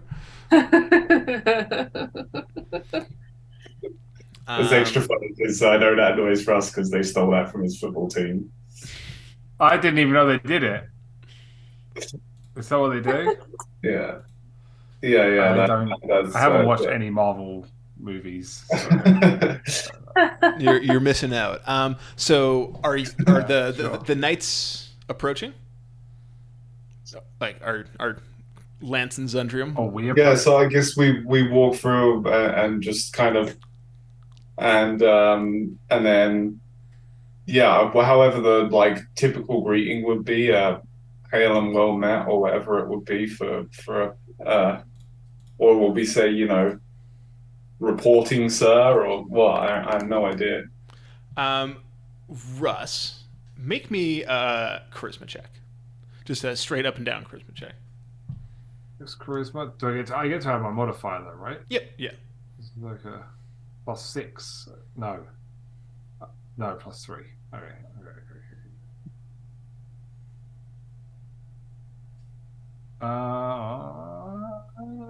15. 15.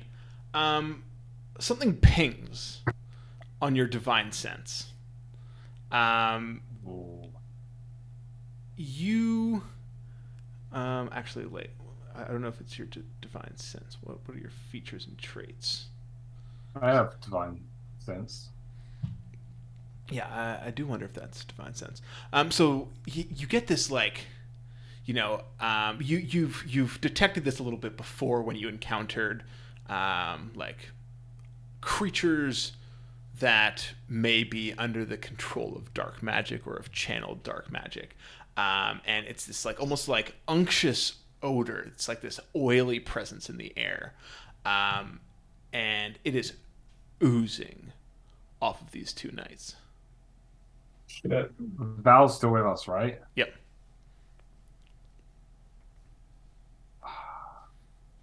And we'll say that this is all like bullet time happening. Like you're probably 30 feet away from them, walking towards them across the courtyard. And again, like they're standing stock still. I guess like Zundrium's not aware of this, right? No, Zundrium does not have divine sense. Yeah, I guess like my first instinct would be like me and Zam are like partner, like knights. So I would definitely say Zam. Feeling bad about this? There's something wrong. I don't feel anything, but Val, see if you can sense if anything's wrong. Any magic or something. An Arcana check? Sure, go ahead and make me an Arcana check.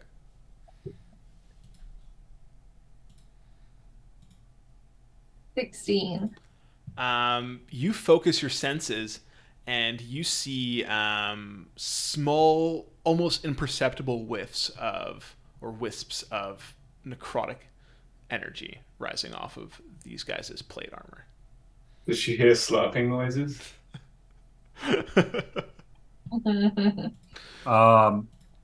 Zam, Yeah, what if yeah, we made up a fake?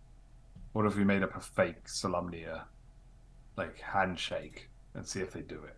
And if they don't, if they do it, then we kill them. But if it's fake, how will they? How would any of us know how to do it? Oh, maybe, yeah, good point. We get them Maybe to do the real one. maybe a greeting. Like, what if we were like, "Sup, shinies," "Sup," or something like that, and then if they say it back to us, then we know they're not real. Why don't that's a I Solemnia. call them shinies so that they don't think it's weird that you're calling them shinies? Well, I was thinking maybe they think it was like our thing, like we called each other. Are you So, that, have- are you have that they- close? I'm going to Have say we that seen us, this is enough discussion from you guys. You guys are like slowly bullet time walking towards them. We'll say that you're within 20 feet, and the time that you can like whisper imperceptibly amongst each other is very closely coming to an end. I just need to know what you guys do. You guys have gotten have they seen us walk in the room? yeah, like the brightly lit courtyard. They are standing across from Yeah. you, blocking the path into this like the area of the city council's conference rooms. Zundrium just says, I don't feel it because I don't have magical powers and I'm not sure what's going on. These seem like higher ranking officers, so I just come out with my lords, how can we be of service? You are met with silence. They look at me at least. From like the depths of these like helmets that you can't even see the face on, you can see it like turns a little bit towards you. So I remove my helmet and kind of give a numbing look at Lance to do the same. And as I do, I announce myself. Say I'm Zundrium Zatis of the Knights of the Crown. And what do they do? In like a bone dry, raspy voice, it says, "Zundrium Zatris, Knight of the Crown, you will die here today." And whooshing, like 2 great swords get drawn at that time, and they lunge at you. So you guys roll me initiative. I wasn't expecting them to kick off like that straight away. Bastards. Yeah, I was really tempted. Like when it was like, "What do we do?" I was going to be like, "I just toss a javelin at them," and I was like, "I better play it cool just in case I'm wrong." I got an 8. And Zun, I got everybody's initiative except for Zun. 16. 16. Okay. Well, unfortunately, one of these whites gets the drop on you, and it is going to lunge at you, Zundrium. 1, 2, 3, 4, 5, and it's going to take 2 long swords, or 1 longsword attack. So that's a 15 plus 4, 19 to hit. Yeah. And then you're going to take 4 slashing damage. And then, it slashes down with one hand, kind of gets you underneath the ribs, and then it reaches out to you with like a dark black energy in its hand, and it's going to try to life drain you. But that's a 12, so you're going to you grab the hand before it is able to touch. And Val, it's your turn. I'm going to use. I don't know. It all happened so fast. These guys likely aren't here to chat, so whatever you want to do to kill them would probably be effective. Burning hands. On which one? Anyone. The one attacking the one. Cool. We'll say that you're able to aim it so that you just get that white. So he's going to make a dex save. Oh shit, he got a natural 18 plus 2 is 20, so he's going to take half damage. So go ahead and roll your damage. Oh my god. Why Wow. did we go into initiative today? That was a terrible damage. So he's only going to take 4 damage from that. Zundrium, you got a white bearing down on you. Yeah. I'm gonna. Yeah, like my hammer starts to glow like a fluorescent brown in my hands. As I'm gonna strike him with. I'm actually gonna pull out the big guns on this guy straight away and hit him with like a third level inflict wounds. Okay, cool. So it's a melee spell attack.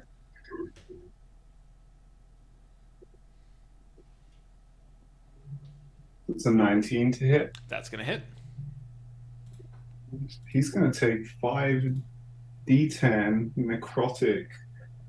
Is whites don't have any necrotic resistance, maybe, or some shit like that. Didn't think that through. Probably going to find out. It's my 100%. Okay, well, it's too late now, so I'll just do it, and you can figure that out. Now I'm rolling 5d10, 7, 17, 27, 36.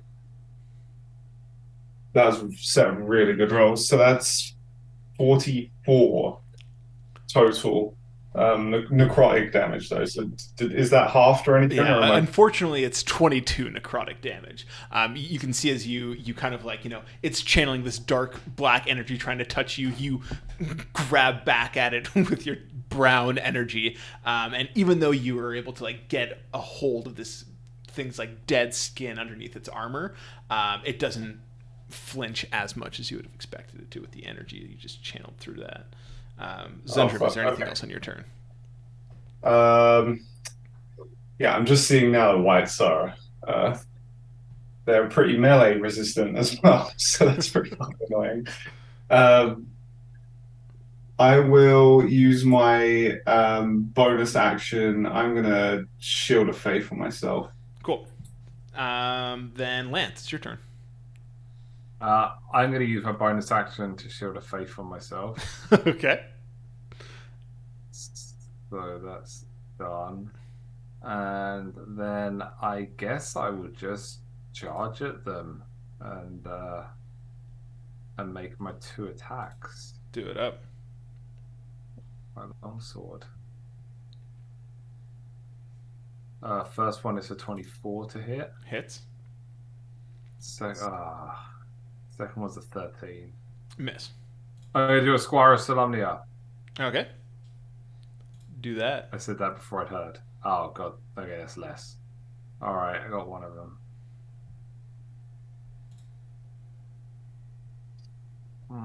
That's 10 Okay. slashing. Anything else? Oh, no. You've action, bonus action. Oh, so are you running up to this guy here? Or the guy up front? Which guy where? Because I'm looking at a map. Oh, sorry. I've pulled up a very, very basic Roll20 that can help us. Oh, look at that. Yeah, I'll take the one that's where I am right now. Cool. All right. So then it is his turn, and he's going to give you a couple slashes. So the first one is a 4 plus 4 is 8, and the second one is a 18, and this is a life drain. So that is going to be 7 necrotic damage. Yeah, it doesn't 18. It doesn't hit. I shield of faith. Sorry, 18 plus 4 is 22. Oh, I didn't hear that bit. All right. So make me 7 necrotic damage and make me a Constitution saving throw. Okay. Hang on, sorry, I messed up my. I was trying to bust my thing. What do you say? Sorry, a Constitution saving throw. Yeah, actually, go ahead and make me 2 Constitution saving throws. Okay, well, the first one was the natural 20. Okay, so your hit points aren't reduced by 7. That's good. And now your second one. Okay. Oh! It sat on the 20 again. And That's then it ticked over to the 8. 10's all you needed. Right. So Okay, we cool. are back up to the top of the initiative with the first white, who's going to continue its pressing in its advance on. Sorry, I missed what damage I took. Oh, 7 damage, 7 necrotic. Okay, thank you. Longsword is going to miss with a 2, and then the life drain again. 18 plus 4 is 22. So that is going to be only 3 necrotic damage, but make me 2 Constitution saving throws. Oh, I have the special. Do you have Warcaster?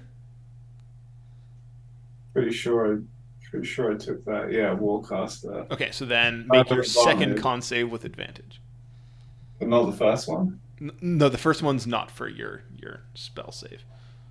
Oh. First one is a 15. Yeah, 15. Okay, so you don't get your shit reduced. And the second one is only an 11. That's fine. Val, your turn.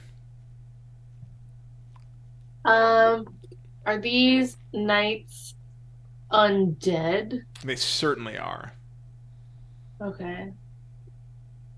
I'm going to use Chill Touch Okay, on the one in front of or beside me, I guess. cool. Go ahead and make that attack roll.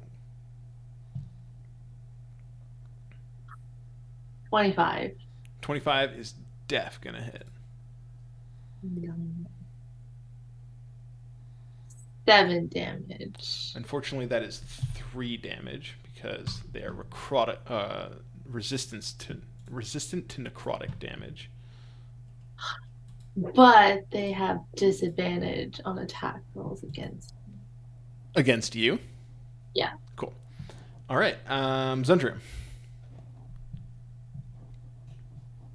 Them being undead just had me doing a little bit of research on what things I can do. Yeah, you guys both have like turn undead and that kind of shit, I think. Yeah, that was what I was looking into. Was I can present my. I thought it was really cool. I can present my amulet and make them run away. That's an interesting ability, but it's like they run away and then you're just gonna have to chase them down and kill Yeah, them. yeah, exactly. It's only really helpful if I'm like surrounded by like 6 of them by myself. I'm fucked. At like Um, eventually you can use that to like destroy undead, which is like really cool. that'll be a much better skill. In the meantime, how's the guy in front of me, the white in front of me, looking? We'll say that this last blow from Val has like knocked his faceplate off, and you can see it's like a fucking skeleton underneath with its jaw that's like a little bit crooked, and it's not like the armor as you're this up close is like rusty and like weathered, and it's starting to fall apart a little bit. Okay. So I know skeletons don't have veins, but is that like the skeleton version of being bloodied? Yes. Okay.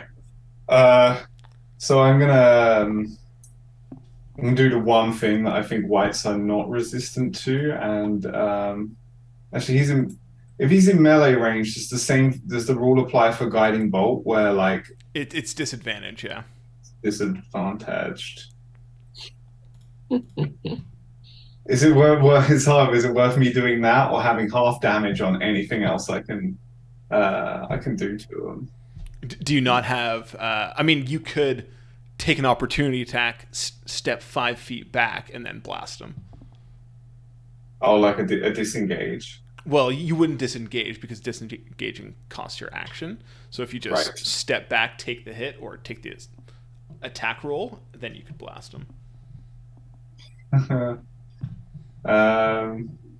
Actually, I you guess know what? go I'm ahead. gonna go. I'm gonna go. Cool DM here because you have said that you channel your guiding bolt through your hammer and stuff.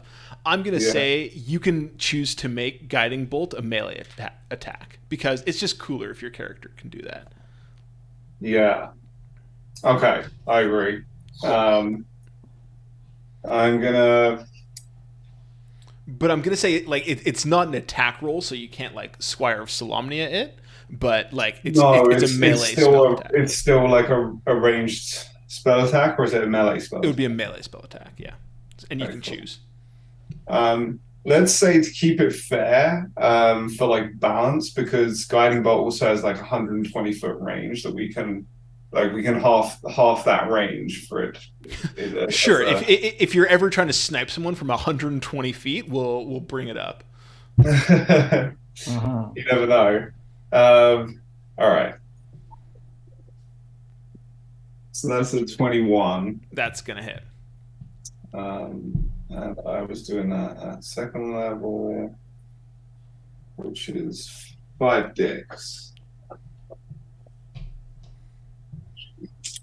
5d6. Right here. Doctor, I've got five dicks. How do your trousers fit? Like a glove.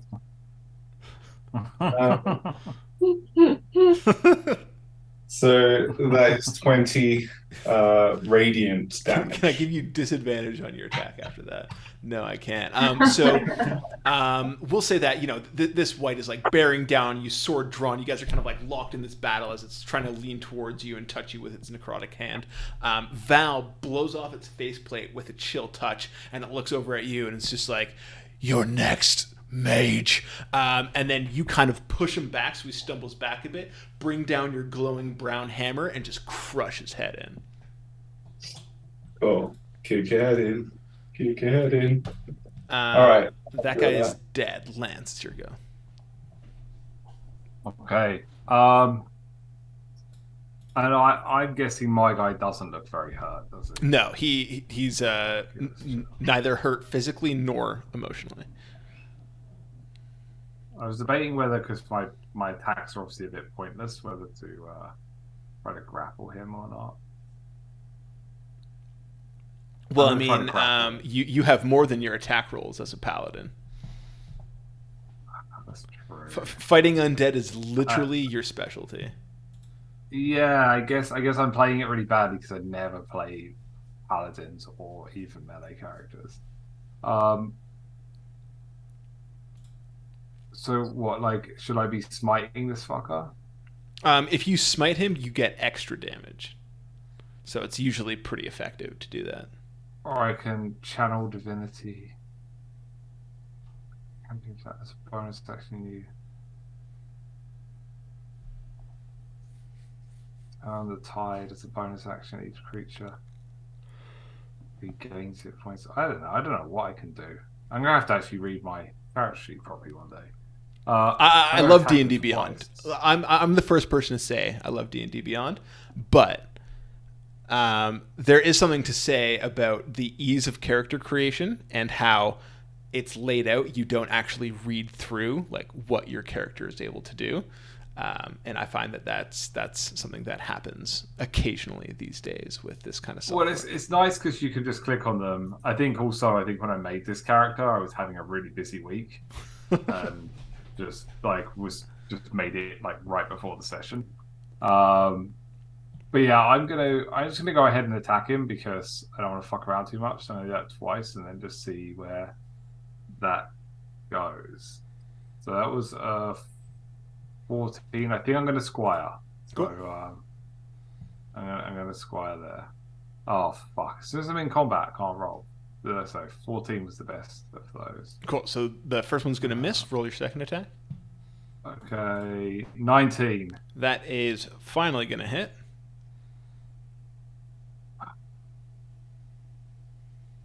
4 damage. 4. Would you like to Divine Smite? Yeah, I would. Yeah, that cost me a spell slot. That costs you a spell slot, and then you get an extra D8 because this is a undead creature. How many D8s do I get? 3. Okay, that's worth it. Perhaps. Oh, yeah, it is. Okay, 18, so 22 total. Yeah, that is certainly worth it. So yeah, you dead bastard. You get your first block striked, or you get your first strike blocked, but then your second strike, you come around, you supercharge it with some divine energy and manage to slash through his guard. And he kind of, breaks in a burst of light and stumbles back a couple steps. And you can see at this point that like pieces of his armor are falling off, and you can see the skeletal body underneath. This guy's looking pretty fucked up. Val, it's your go. Nice. I'm gonna fireball him. Fireball. I'm gonna say he doesn't need a fireball. I'm gonna let you save your spell slots. This guy does not need a fireball. Fine. I swear to God, if I pick something lower and he doesn't die, I'm so upset. Burning hands. Cool. So we'll say you run up and just fucking give him a face full of fire. He is going to make his dex save. Natty 1. Go ahead and light this bastard up. 6. 9. You've been rolling really bad on your burning hands damage. After the blaze of fire streaks out, you can still see a shadow standing in the smoke. This guy is charred. Most of his armor's off. This guy is on the brink of death. Re-death, I guess. Bonus action fireball. You have to be a sorcerer if you want to do that kind of shit. Zundrium, your go. Okay, so just come charging over with a 1, 2, 3, and then a 4, 5 diagonal, and then a 6 is the final diagonal. There you go. And then I will. I'm just going to lay down some regular good old hamage for this one. So that's a 23. Hits.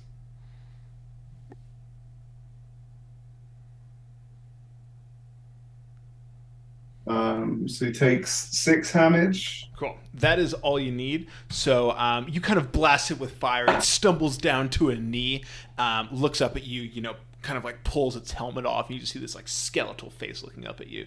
And it's like, the Lord will be quite tempted to have fun with you 3. And then gets its head crushed in by your hammer. Have fun with that. So we're not quite done yet this session. I know it's 10:15, but we're gonna push through I was gonna say, it's 5 minutes. 5 minutes. So as you near the chamber, so you've dealt with these wights, and you look around the courtyard. Still nobody in sight. Still very quiet. Are you continuing through to the city council's chamber rooms? Well, we noticed as we came through, all the guards were gone. Yeah. Um, And like this area of the castle, like this courtyard leads to specifically the city council's conference rooms. There's really nothing else around here, so it seems like suspicious that they would be guarding this one specific place if something else wasn't happening. okay. So, yeah, we should probably just rush to the council chambers to see if more fuckery awaits. Yeah, Lance, you were thinking you were like going to skirt around this white, and were you just going to run in and see what's going on? Oh yeah, there is still one I'm fighting. Oh no, that one's dead. That one's super dead. Sorry, I is didn't it? update the map. But you seemed like you had like a sense of urgency to get past these guys. Yeah, I want to rush in. So as you near the chamber where the governor and city council are meeting with the supposedly meeting with the Knights of Solamnia, the halls are empty. The council chamber's doors stand ajar, and its guard is absent. Though the room usually buzzes with conversation, everything is silent. And as you step in through the door, you can see that a scene of slaughter spills across the council chambers. Several guards wearing the colors of Calaman soldiers lie tangled among skeletal remains and tarnished Solamnic armor. The bloody bodies of Calaman council members slump in high-backed chairs, and across the room's large table at the position of honor opposite the door, Governor Kalof Miet's body is transfixed into his chair, a gleaming longsword piercing his chest. Next to the governor's body, a man in Solamnic armor rocks back in a chair. He props his booted feet on the table as he balances a scroll on one finger, and he says, "Hello, Sir Knights." And that's where we're going to end the session. Oh, Damn. Cliffhanger. That's violent. Gotta end on the cliffhanger. It's funny because when we were marketing this book for D&D Beyond, we specifically were like, hey, there are some pretty gruesome scenes in this book. So like, there are books that still deal with like fighting and war and stuff, but like that's some bloody shit. yeah. But Okay. thank you guys for playing this week, and thank everybody else for watching.